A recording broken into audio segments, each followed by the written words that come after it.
Diente y plata. Así que los dejo con Ron Carmel.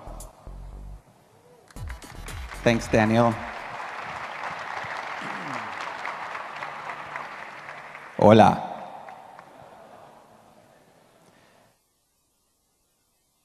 Carmel, and I am one of the two guys that made World of Goo, and I'm also one of the guys who started Indie Fund, where we try to help small developers get and stay independent. But before I begin the talk, I want to apologize. I feel almost like it's inappropriate to give an English talk in a Spanish-speaking country. But I thought about giving a talk in Spanish, and I counted, and I know 63 words in Spanish. So it was either a very boring talk or a talk in English, so I hope I made the right choice. But if you want to interrupt me at any time and ask questions, then feel free, just raise your hand and I'll stop talking. So this talk is called Earning a Living by Making Games That You Love. And there are many ways to make a living in games. But what's important is when you pick an approach for making a living in games, that you pick an approach that is best suited for your goals. And that also means that you have to be honest with yourself about what your goals actually are, or you can't choose the right approach. If, for example, your approach is to have a 1% chance of making $10 zillion million, then maybe the good approach would be to find an experienced team and make a free-to-play mobile game. If your goal is to refine your skills and learn the craft of making games, then maybe a good approach would be to get a job at an existing game studio and make small games in your spare time and just experiment in a very low-pressure way. And if your goal is to bring your own game ideas to life, then a good approach might be the one that I'm going to discuss here today. And this approach is based on two things primarily. It's based on self-reliance and the understanding of the specifics of how games earn money. So let's start with the assumption that we all love making games. And that's why we do it. And if that's not why you're doing it, and you want to leave, then I won't be offended. It's not going to be useful for you. So this approach is meant to support that, but loving this thing, loving the craft of making games is not enough. We have to earn enough money from it in order to keep doing it. I mean, if you run out of money, you can't buy food, and your body and your brain need food to survive. So what is enough money? And that depends a lot on different things. It depends on where you live. It depends on whether you have a family and children to support. It depends if you drive a car, if you go to restaurants a lot, how much you travel, and what kind of drugs you're into. So before you begin this kind of journey, it's very important that you lower your expenses as much as possible.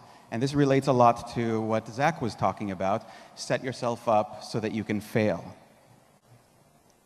And then not fail big, fail small, slow. If you cut your living cost by half, for example, that means you have twice as long to work on your game, or maybe you can make 2 games instead of 1. And that's very important because, as Zach pointed out, most first games don't succeed. Another important note is on geography. I found this website that shows you how expensive living in different cities are. So if you're a developer who lives in Geneva, then your game has to make twice as much as a developer who lives in Santiago de Chile, and a developer who lives in Santiago has to make twice as much as if a developer who lives in Buenos Aires. So in a way, even though it feels like maybe you're remote here and further away from the center of the action, you do have an advantage. Because no matter where you live in each of those places, everybody sells their games in the same place, in the same currencies, in the same world. So your game, if you live in Argentina, will make as much money as the game of the developer living in Geneva. assuming they're the same game. So back to this. Bottom line, spend less, and you'll be more likely to succeed. Now, that's just a basic mathematical thing, but no matter what your living expenses are, there are 3 things that are very important to get right if you want to do this game development thing in a sustainable way. One is you have to make a game that is special in some way. The second thing is you have to promote this game well. It used to be that you just made a good game and it kind of sold itself, but that was many, many, many years ago, and that doesn't happen anymore. And the third thing that is very important that a lot of people don't realize is it's incredibly important to self-fund your game. And these are the 3 things that I'm going to focus on, each in its own turn.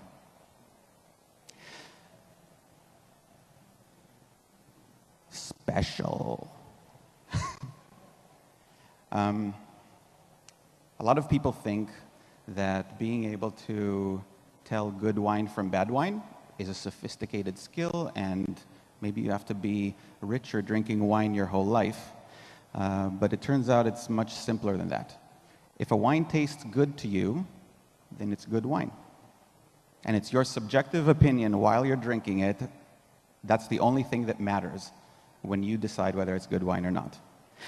And the same thing is true for games. If you want to be sure that you're making a good game, it has to be a game that you are into, a game that you love, that you're really interested in, that you're passionate about.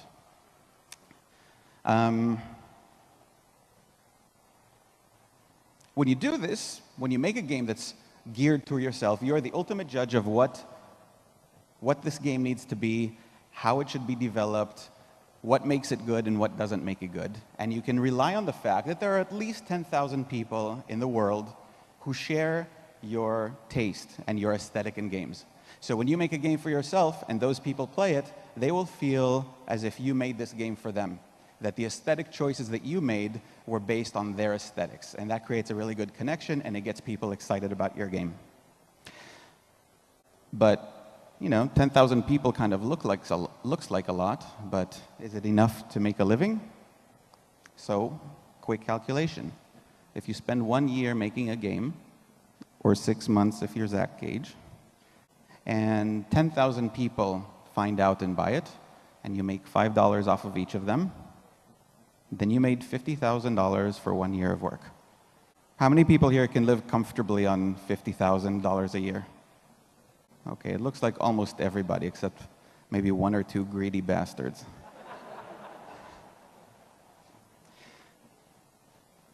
The interesting thing to point out about this math is that you don't need to make an Angry Birds or you don't need to make a Minecraft to make a living. You can just really focus on pleasing yourself and the people who share your tastes, and not worry about pleasing everybody.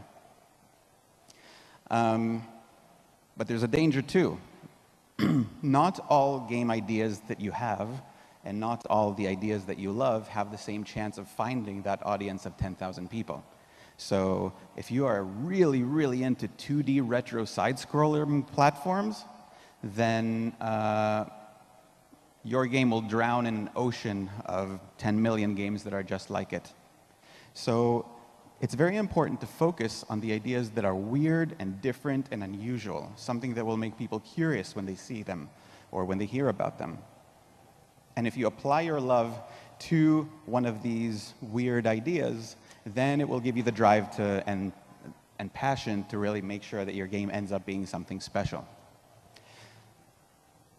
And there's something else I want to say about making a game that is special. There's a hidden benefit that is often not thought about ahead of time. If you spend a year of your life and you make the game that you've always wanted to play, and you do something that you're proud of, and nobody buys it, you still have that game. You still feel good about what you created, and you can still be proud of it and show it to people. If, on the other hand, you spend a year of your life making a game to appeal to the 18 to 34-year-old male demographic, which has a lot of disposable income, and nobody buys it, then maybe you wasted a year of your life. So that's important to keep in mind when you pick one of those approaches. There's another risk involved with making a game for yourself, and that is that It makes you very vulnerable to self-delusion. And for that reason, it's incredibly important to playtest your game. And I'll talk about what that means in a moment. This text is way too small, but it's the list of the top-rated games of all time on all platforms on Metacritic, and World of Goo is circled in red there. It's number 10. And the reason I put it up there is because I attribute this primarily to two things. Number one is that Kyle Gabler, my friend and business partner on World of Goo, is the most talented game developer that I've ever worked with. And the second reason is playtesting. We started playtesting World of Goo 2 months after we started developing it. It was ugly, it was unfinished, it was hand-drawn black and white levels with a marker and had no polish at all. And Kyle really didn't want to do it because he was embarrassed to show something like that. And I insisted on it, and that was one of the few instances where I won an argument with Kyle. But we playtested and iterated and playtested and iterated, and we kept doing that for an entire year, which is about half the development cycle. And we didn't stop until playtesting just yielded no more useful information. When we playtested it and everything kind of went how we expected, that's when we knew we could stop. But what is playtesting? I think there's often a misconception that playtesting involves finding bugs and getting feedback for your game and getting ideas. But I actually believe that that's a terrible way to approach it. It's okay to accept feedback, but if you rely on that feedback too much in figuring out the direction for your game, you end up making a game that reflects the criticism you've received instead of making a game that reflects your vision for what you want it to be. When you're playtesting a game, what you're actually playtesting is the vision of how your game should be perceived by players. Is the player focusing on what you want them to focus on? Why and why not? Are they learning what the game is trying to teach them? Why or why not? Is the game allowing them to do what they want to do? These are the kinds of questions you should be asking yourself when you're playtesting, when you're sitting there behind a person and watching them play your game. Playtesting allows you to learn how other players experience your game. And the goal of playtesting is to ensure that the player is having the kind of experience that you want them to have, that they're experiencing your vision. You should not try to make sure that the player has the experience they think they want to have.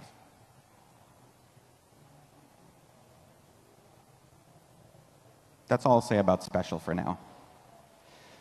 Let's move on to promoting your game. There's a simple principle that goes something like this for promotion. Each time somebody hears about your game, there's a chance that they will buy it.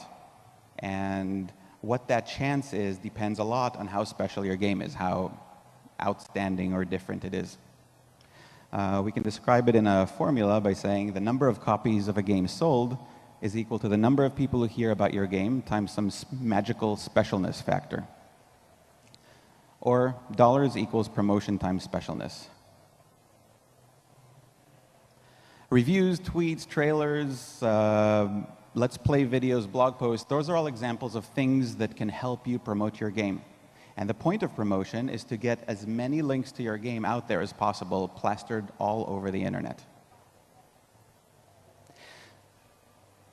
But there's another thing to observe in this equation, which is promotion is not really an independent variable. The more special your game is, the easier it'll be to promote, because the more people will be excited about and say good things about it, and it's kind of this self-perpetuating thing. So for a game, if we look at promotion as a function of specialness, that means that if it's possible to say such a thing, that if your game is twice as special, that means that your game will sell way more than twice as many copies. But there's another thing that this implies, which is if your game is not outstanding or special or unique in some way, that no amount of promotion that you will do will make it sell well. It'll probably fail. So specialness is extremely important. The last thing I want to say about specialness is that big studios make a game special by dazzling you with amazingly beautiful art, which actually, it doesn't look that beautiful on this screen, but they have massive teams and mind-blowing visuals, and you just can't compete with that. I mean, look at that. That's like a painting you have on your wall, maybe if you live in the Caribbean or something. But as an individual or small team, you can't compete with those games. And if you try to compete with those games, all you'll end up doing is making a shitty AAA game that fails, and you will go out of business. If you're an independent developer, if you're an individual, or if you're a small team, then you need to make something that is unique and different.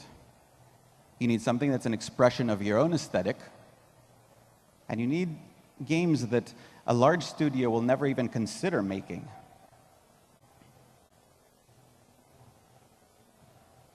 So this equation tells us how promotion works, but it doesn't tell us how to do it. And I wish I could tell you how to do it, but the last time I really promoted a game was 5 years ago, and this is a very different world from what it was back then. Today, it's YouTube, and it's Twitter, and it's Kickstarter, and those are things that I don't know how to use effectively to promote a game. But what I can tell you is how to figure out how to promote a game. And you do this by observing people who do it well. You study them. How many people here play independent games? Okay, quite a few. That's good.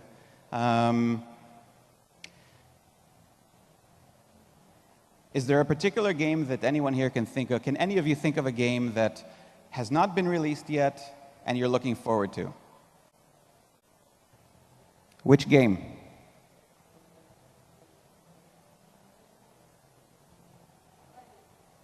Asylum? How many people have heard of Asylum? Okay, I haven't. Who's developing Asylum? Okay, they're doing a good job promoting their game. Argentina, okay. That's why you all know it? All right, another game not in Argentina.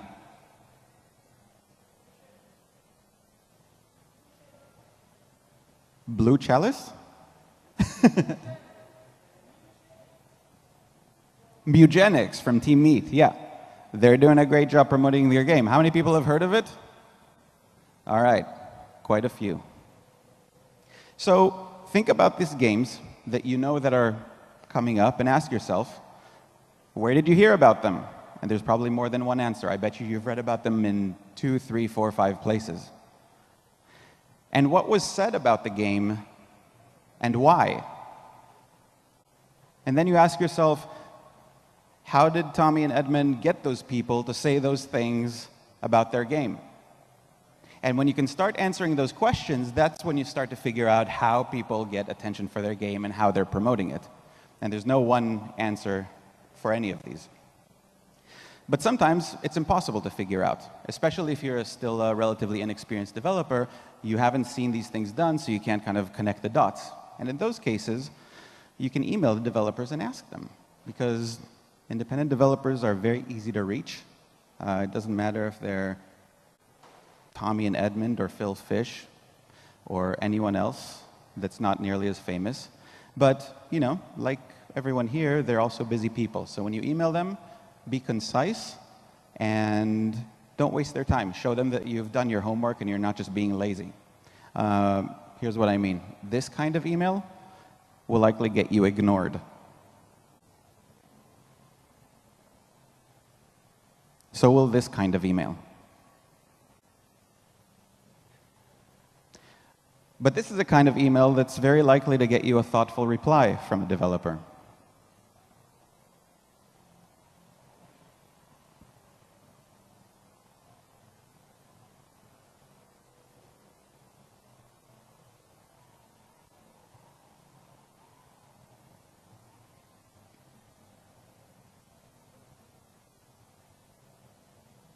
So it's just important to remember that there's no magic tricks in promotion. There's no secret that somebody can reveal to you.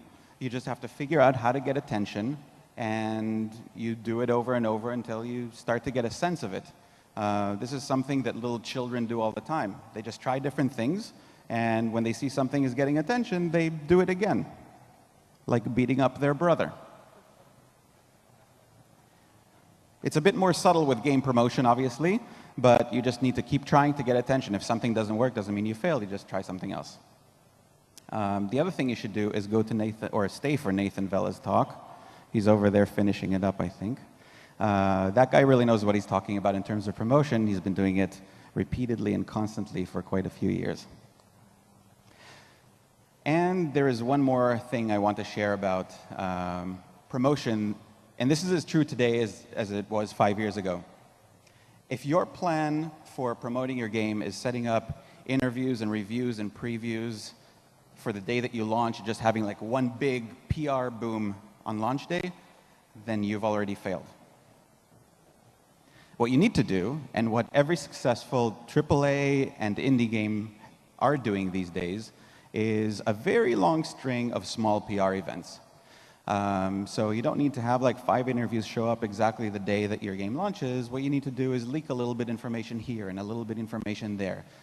Platform, launch date, price, screenshots. These are like the very fundamental, like rudimentary examples. Of course, it pays to be a lot more creative than that.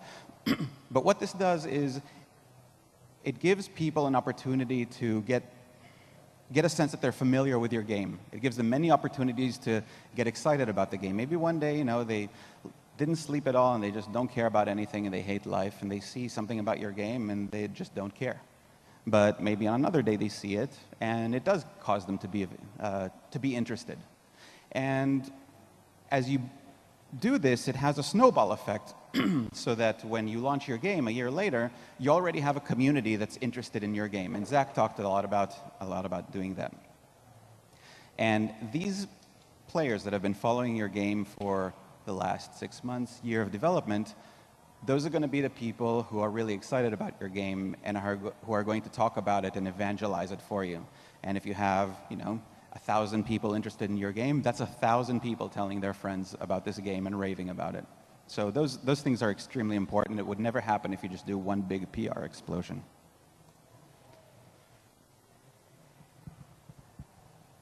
And now my throat needs some water.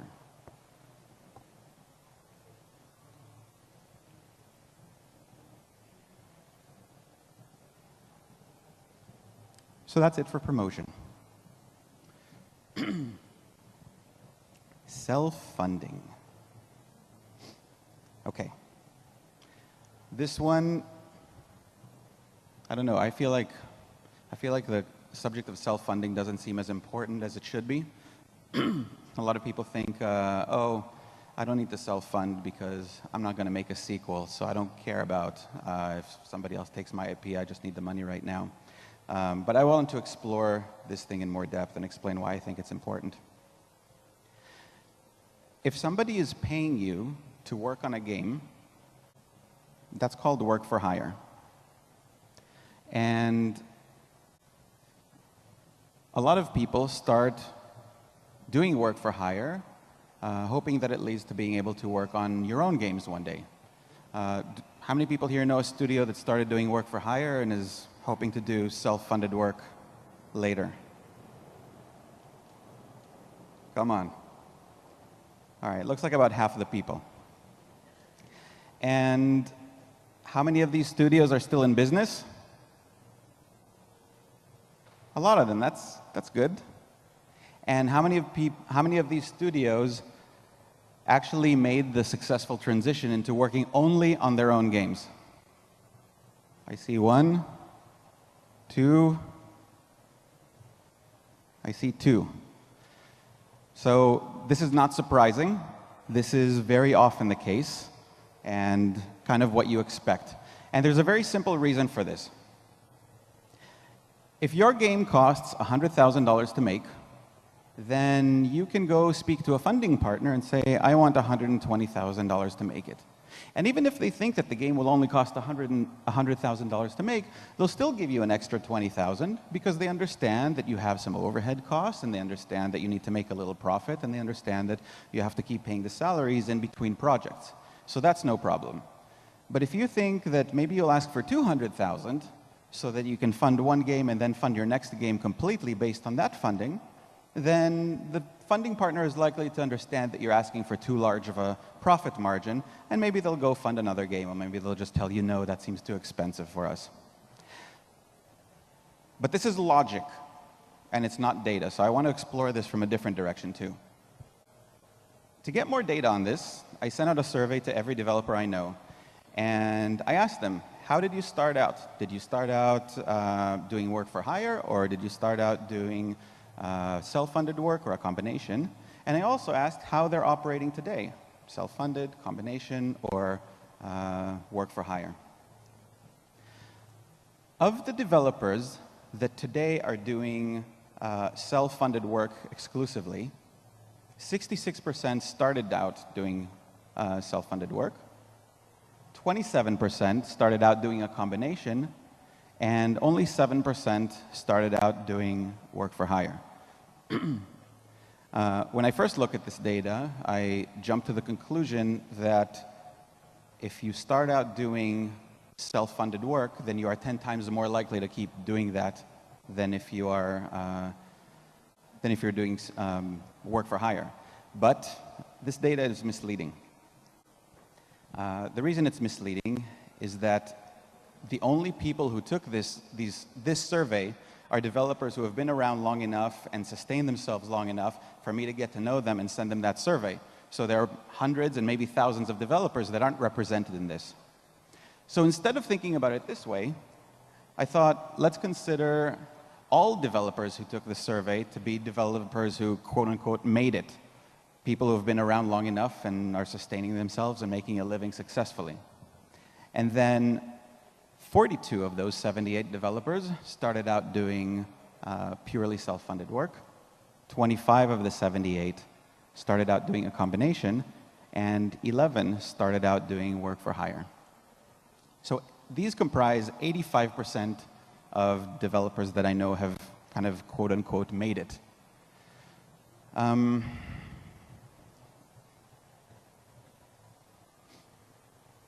now, I want to make something very clear. I'm not saying that work for hire is bad and that working on self-funded games is good. I know developers who have the option to do whatever they want. They can work on self for hire, or they can work on work for hire or self-funded games, and they choose to do work for hire.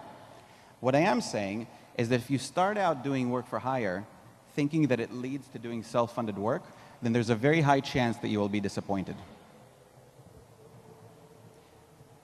Another component that touches on this is team size.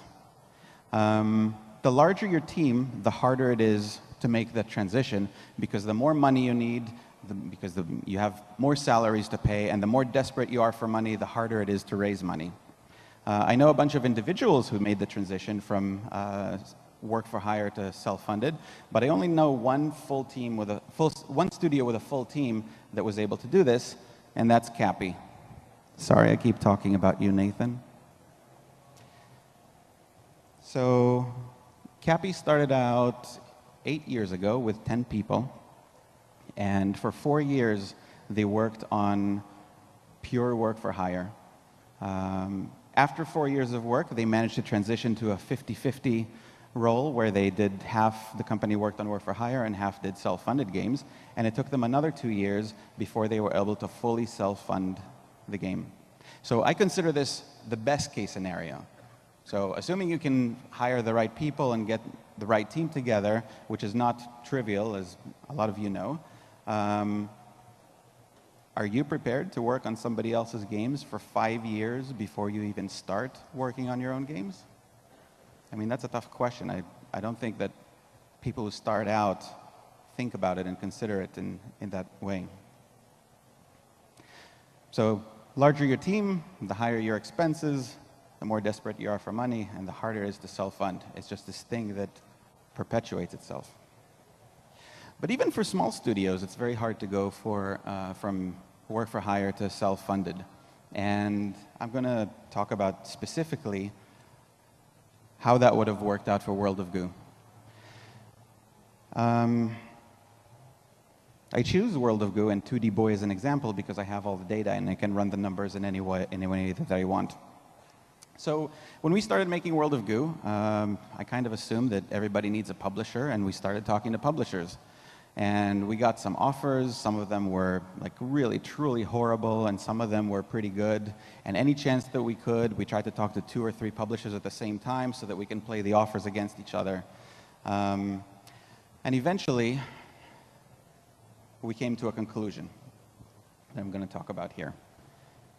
World of Goo was made originally for Wii and PC, and the best deal that we could negotiate for the Wii and PC version was a $700,000 advance and 35% of royalties after recoup.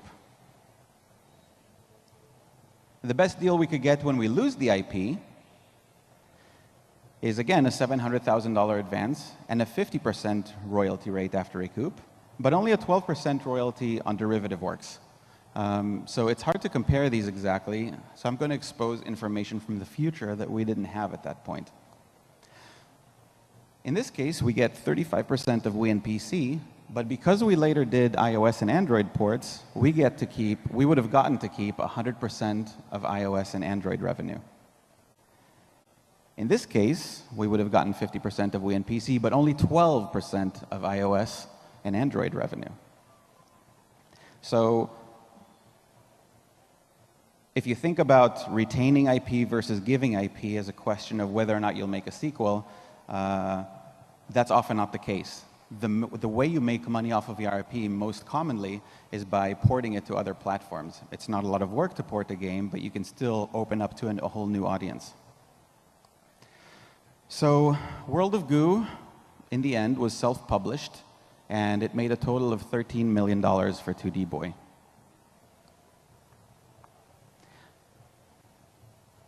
If we had taken the best deal where we got to keep the IP, 2D Boy would have made $8 million, and the publisher would have made $5 million. If we would have given up our IP, we would have only made $4.5 million, and the publisher would have made $8.5 million. Here's another way to look at that data. But often when I compare World of Goo to other games and I try to think about trends in the industry, I have to remind myself that World of Goo is a very atypical game, that most games don't make this much money. But because I have all the data, what I could do is, let's say World of Goo made 1/10 of what it did. What would this graph look like then? And this is the answer. So it's not very different. Now, 1.3 million is still a lot of money, and it's not super common for games to make this much money, but it's not that uncommon either. About half the games that we published through Indie Fund ended up making more than $1 million. So I'm exploring a more realistic scenario here. The other thing to point out in this chart is that we got a $700,000 advance for this. So pretty much we don't see any money past the advance. And that's what happens in most publishing deal cases. You get the advance, the publisher recoups at some lower royalty rate, of course, which is a complete scam, and you don't see any money past the advance, even though you have a royalty deal that negotiates 35 or 50%, you don't see a penny past it, even if your game makes over $1 million. But let's take this further. What happens if the game makes 1/100th of what it did? In that case, it's actually good to take publisher money, because in this case, if we had taken funding from a publisher, the publisher would have lost $500,000 or however much it is, and we would have made $700,000. But that's assuming you could find a publisher that was stupid enough to pay us $700,000 for a game that would only make $130,000. And good luck finding those kind of publishers, because they don't stick around very long. Bottom line, if you go with a publisher, you're probably losing about half your revenue. Now, today there are much more developer-friendly sources for funding. There's Kickstarter, and there's Indie Fund, and there are even publishers that are not completely evil. And there are countries in which you can get government grants for video games as a medium of art. There's also private investors that are much more willing to invest in video games today. And still, all of these require a time investment.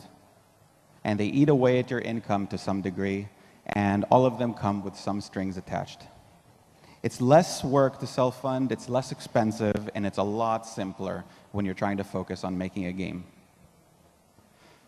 Kickstarter and government funds, for example, you have to put in months of work ahead of time before you even find out if you get any money from them. Publishers, even if you manage to get a good deal, it's still basically a bad loan on bad terms where the publisher rarely contributes any added value. Private investors are difficult to find. And I have nothing bad to say about Indie Fund. Except we don't fund a lot of games. So overall, in the global scheme of things, I think we set a good example, but we're not, it's not like we can fund half of all indie developers. So this is kind of my prescription. Self-fund your games, learn how to promote them, and make sure you make a game that's special, something that you really care about, something that is unique and will stand out. But more than any specific data or opinion that I shared here, there are two things that I hope you take away from this talk. One of them is that promotion and making a game that's special and self-funding are things that you can learn how to do. They can be analyzed and understood, and it's not something that some people can and some people can't do. Be scientific about it. And more importantly than that, it's always important that you keep in mind why you are making games in the first place and why you are trying to make money in the first place. Money is just this thing that you need in order to keep doing what you love. So don't lose focus of that.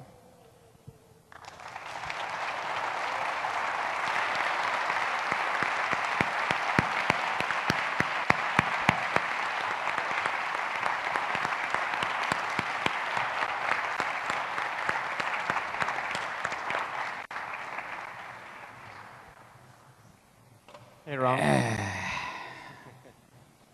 So I get asked this question pretty often.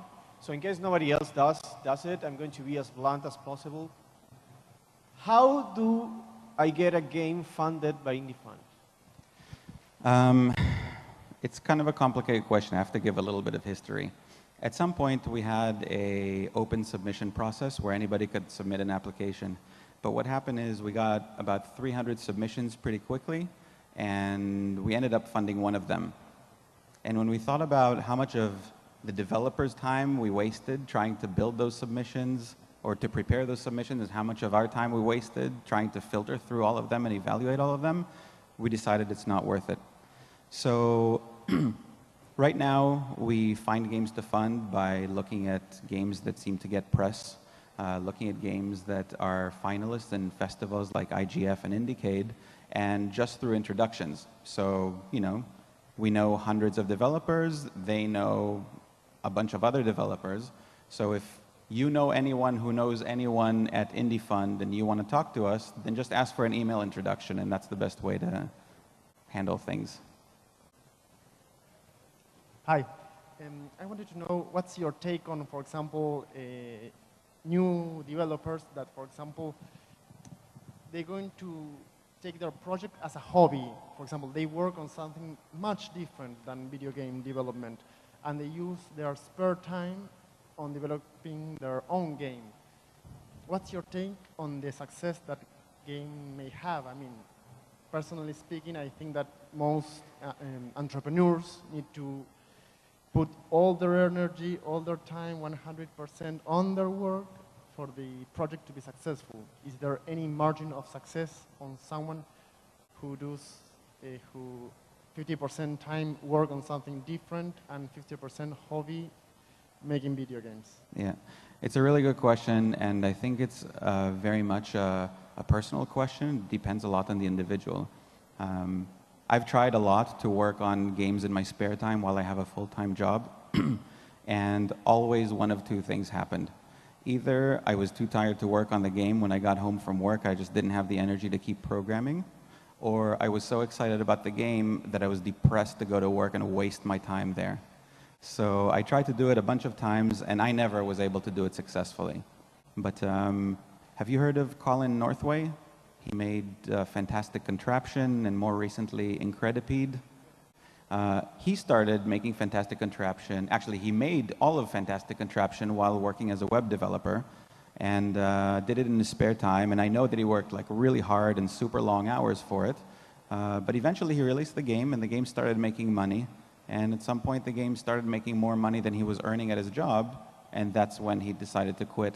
So there's examples of both of them being done. But I think it's an extremely difficult and ambitious thing to do, to try to have a main job and a side project. Hi, I just wanted to say that at the start of the presentation, you misspelled beer. It's with a Z. I misspelled what? Beer, cerveza. Oh, I'm sorry. Just saying. My Spanish lesson, I'll correct It's it. okay. You're cool. Hey, so what's your take on game schools? On games what? Game schools. Game schools. Whew. I might get in trouble for this. There are a lot of game schools now. A lot of them, I don't know what they're like here, but in the United States, they are commercial endeavors. People are doing it to make money because every kid wants to be a game developer. I have several friends who are teachers, and every time they have some sort of career day and they ask kids, what do you want to be when you grow up? It's game developers, #1 or #2. So lots of people are wanting to do that, and lots of people are willing to pay money to do that, and those game schools are set up to suck up as much money as possible, fulfilling that need. There are a lot of game schools that have extremely hostile policies where anything you make in school they own, and I know of several cases where the schools were just being complete shitheads and trying to prevent the team that went to their school and paid them to go to their school, prevent them from working on their own game once they leave school. So my opinion overall is not extremely high, but everybody can make of it what they can make of it. If you don't have the skills and you don't know how to acquire them, then a game design program could be good for you. If you're already making games, honestly, I think that a better approach is to spend your time making games. You don't have to pay anybody else to make games, and just learn by doing. I think a lot of times that's true for university education as well. If you learn by applying yourself in the field and kind of the real world, there's a lot more experience that you can gain in 4 years than you could at a university. Computer science might not be a great way because there's fundamentals and theories that are important to learn, but just as a general kind of approach. Thanks. Yeah. Hello. Thanks for coming to Argentina. Great talk. Also, thanks for funding Panoramical from Fernando Ramallo with the Indie Fund, because it's one of my favorite projects that I'm waiting to be released. Awesome. We're excited about it. Great. I wanted, because you talk a lot against work for hire or making, and you said like self-fund, and I found it so hard to be able to work on other things and make my own games. Do you have any advice, like maybe if I have to quit my job or working on my free time, what's the best thing to do? What was your way when you worked on 2D Boy the first time? What did you do? That you kept your job, or you quit your job? So this question is the answer to this question is very different for every person because the circumstances are extremely varied. And I'm very fortunate that I'm a programmer in Silicon Valley, so I knew that the worst case scenario can always find another job.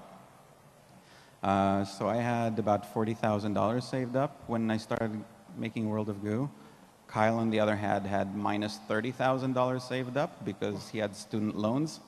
But we both quit, and we both just lived as cheaply as we possibly could. And the game took actually a lot longer to develop than we expected, and we were going to run out of money.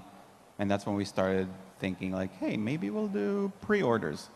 So because we had already had some success in the IGF, that worked well for us, and we were able to make money and not just completely run out before we finished the game. But that's my story, and I don't know, like, the different people, different circumstances. Oh, thanks. Yeah. Hi. Hello. What makes you're standing on the ground and not flying with your ideas of what you want to make of a game? And I didn't say it right.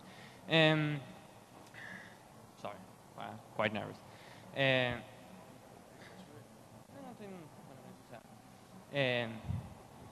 How do you know you're making a game that actually only you play, and that's something of a game, like something that someone could play that's not you, and 10,000 people.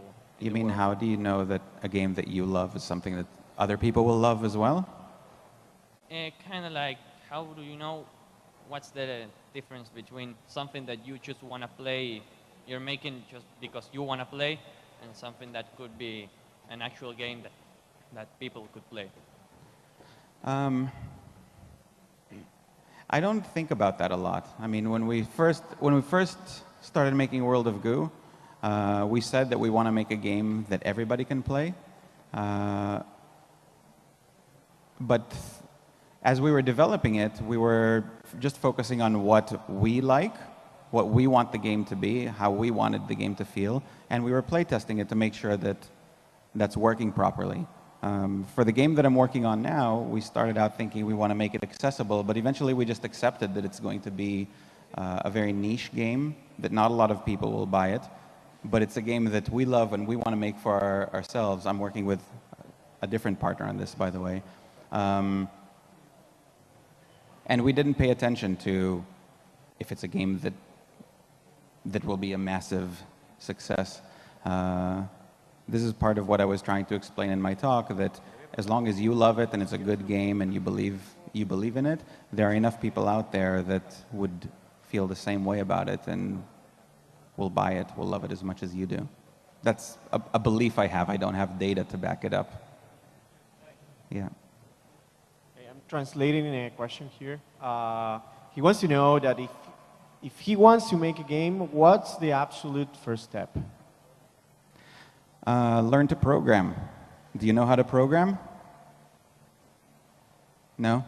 It's a very important thing. And a lot of people ask us, what language did you use to make World of Goo? And what tools did you use? And the answer is, it doesn't matter. If you know how to program, if it's in Flash, or if it's in Unity, or if it's in GameMaker, that gives you the power to take an idea that you have and make it real and see if it feels the way you think it feels. If you're able to make that translation, that's the beginning of making a game. Okay, quick question, which is not quick. If I'm making a game, I already started making it. How do I deal with promotion in terms of, we live far away here. We can't go to conferences often. We don't get to meet a lot of the people that you get to meet. So how do I even start thinking about promoting my game? What's the first step to promoting my game? You stay here and listen to Nathan Vela's talk. But a more serious, direct answer is, I have never met with anyone that promoted my game. Journalists that wrote about it, people that reviewed it. They're people that I was in touch with via email. And even if I met somebody at a conference and said hello and then they tweeted about it or something like that, that's something that still could have happened remotely. It's nice to live in San Francisco where GDC happens, and so I get to meet all these people. So maybe there's things here that I'm overlooking, but when I hear people here in Argentina talk about how difficult it is to be remote, it feels to me more like a barrier in the mind than an actual real barrier that exists in the world. Hi, pleased to meet you. I wanted to ask you, what's your opinion on ever since 6th generation consoles and online connectivity, what's your opinion on DLC and how it affects economically for self-funded games or for published games by distributors? We've never released DLC. I've never done it in my life, so I have zero experience with it. But the things that I've heard are that DLC, every packaged DLC that you download makes less than the one before it. And it kind of makes me curious about why people do it instead of just releasing a sequel or... the short answer is I really don't know because I have no experience with it. No, but more like a personal question was like, how do you feel about the incomplete experience? Because before online connectivity, the game was a full closed experience, sold you in a CD, in a cartridge, whatever. Yeah. But ever since online connectivity, it became like you get part of the game and you have to buy another part and another part in order to have the full experience. And it's never complete because they are always adding a little bit extra. I'll answer that from two perspectives, one as a player and one as a developer. From a player perspective, I buy a game and I play it, and I really don't have time or patience or desire to play 40-hour games anymore. So DLC is not a thing that I pay a lot of attention to. I play a game, I'm like, okay, I get that experience, that was nice, and I move on. And as a developer, I do something similar. When I work on a game, I work on it very intensely, and when I'm done with it, I want to be really done with it. I want to release it, and I want to work on something new. And that's one of the reasons that I can't see myself ever doing a free-to-play game, because when you release a free-to-play game, then you're committing to years in the future of doing metrics and analysis and tweaking this and tweaking that and supporting an existing community. And I don't want to devote 5 years of my life to doing something like that, or to building a company and hiring a bunch of people to handle that for me if it succeeds. Like, the thing that's interesting to me as a developer is making a game and bringing it from like concept to prototype, and from prototype to a finished experience. And then I want to move on and do something else. Right. Thank you very much. Hello. How should we protect our IP before and after contacting or working with a publisher? You should not work with a publisher. What do you mean protect your IP? What are the things that you're afraid that might happen? I'm not sure, because you say when we negotiate, if we lose or not the IP, what we are losing is like some kind of register. That's my question. Right, okay, I hear you. I was actually going to make an entire talk just on IP ownership and how IP is lost. A lot of developers, a lot of publishers will say, oh, we'll give you this amount of money and you get to keep the IP, but we want right of first refusal on sequels, and we want this and we want that. So IP is not something that is just given or taken. It's all in the fine print, right? It's what rights you give them. It's whether you have to ask permission if you want to do something. Like, if you decide that you want to port the game to mobile platforms, do you have to ask the publisher permission? Can the publisher do it without you? Those are the kind of things that are specified in the contract, and those are the pieces in which intellectual property is given away to publishers. So those are the things to pay attention to. What I like to, when I think of contracts and IP ownership, then I think of it as, what do I lose if that guy is going to be an asshole? Which is an important question to ask, because publishers, even if you really like the guy you're working with or the girl you're working with and you trust them, it's just a job. They leave, somebody else takes their place. Maybe there's new management, somebody else comes in, maybe they go out of business and a liquidation company comes in, and all of a sudden you're stuck with them as a partner. So what I pay attention to is, do I lose any freedom by having a certain part in the contract? And if there's something that I really don't like, can I back out? And those are the kind of two rules that I keep in mind when looking at contracts that deal with IP.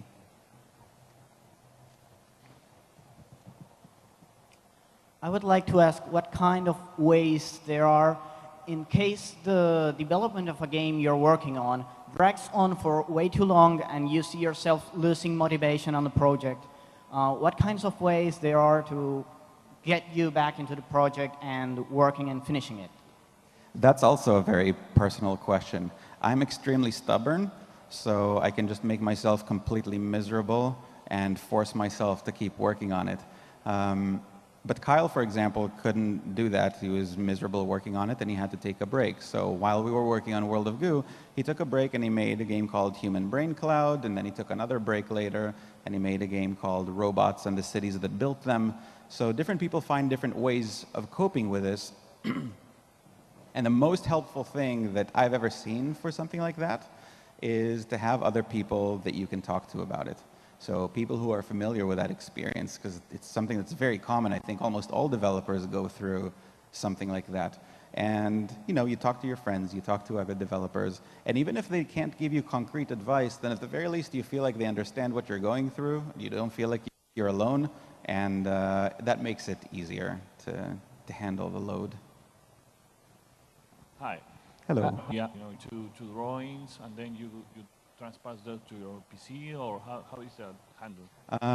I think it depends on the project. With World of Goo, it was very important to me. I felt a little nervous about starting this venture, so I wanted to make sure that between me and Kyle, we had all of the skills that were necessary to get us from where we are now to a finished game. So Kyle is a great programmer, and he's a great designer, also a great artist and musician and sound designer.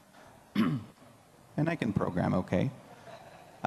So we had all the skills covered. There are other people, like if you look at Braid, for example. Jonathan Blow worked on his own game for, I think, 3 years before David Hellman came on to make the art for it. So the game was basically done. And then for another 1.5 years, it was John and David working on the art. And David was hired, and he wasn't brought in as a partner. This question is blah. About something that he asked. And when you make a game and it's like you finish and say, it's pretty good, but it's not great, so trash.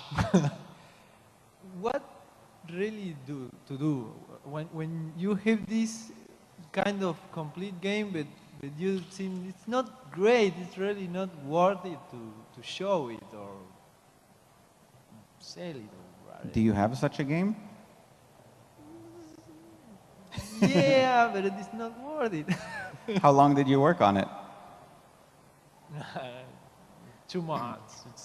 Okay. Anything in 2 months, if it's not working, I throw it away. So after World of Goo, I started making prototypes, and because I got tired of naming them and thinking about names, I just started calling them P4, P5, P6, P7, and I got to P15. And some of them I started prototyping, and 2 days after I realized they're stupid ideas. And some of them I worked on for 3-4 months, and I really liked them, but one of them I gave up on because it seemed like it was going to be too much work to finish. I think it's important to be able to know when to let something go so that it doesn't choke you and pull you down. But it's a very subjective decision that you have to make from the heart.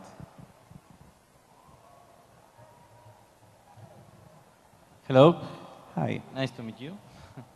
Well, I'm really nervous. I'm trying to speak good in English. I am programmer and an indie game developer. I worked for 2 years in business in companies here in Argentina. And when I find freelance programmers works, I run to my home to work. So I find a lot of time to involve in my games. The problem was when I need to put times to make evolution in the games. So I am very head hard to complete that steps.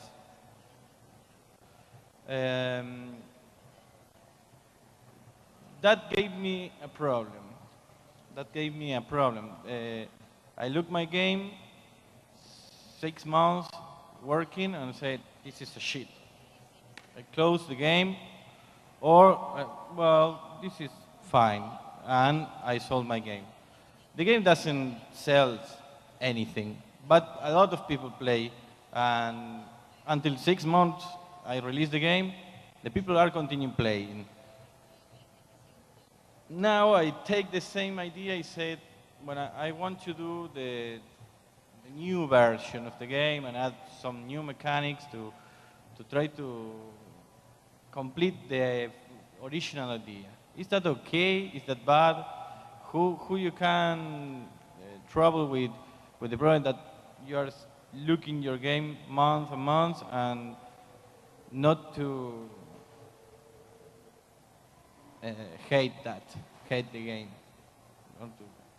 I don't know if he's... I think I understand. Let me see if I got you correctly. You released the game.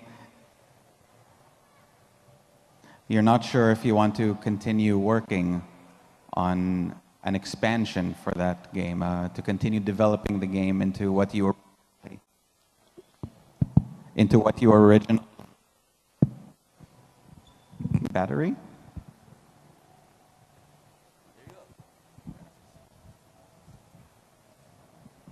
You are unsure if you want to keep developing the game into the original vision that you have, the full vision. Yeah? It's a difficult, very difficult question. I'm not sure how to approach it. Depends a lot on how you feel about it, whether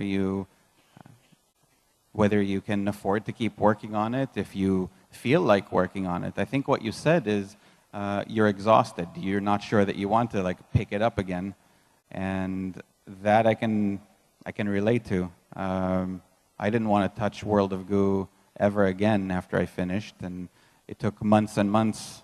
Actually, it took 2 years before I was willing to sit down and do some work for porting it to iOS. So I don't know. Maybe a way to think of it is you have an option of going back to that game, or you have an option of starting fresh on something else and just try to feel what you're drawn to. And if you're more drawn to continue your game, even though it's painful, then maybe that's the right approach. And if you're excited about a new idea, then maybe that's the right approach. And you can always change your mind later too, you know? Thanks, Ron. Gracias, Thanks, Ron. Nico.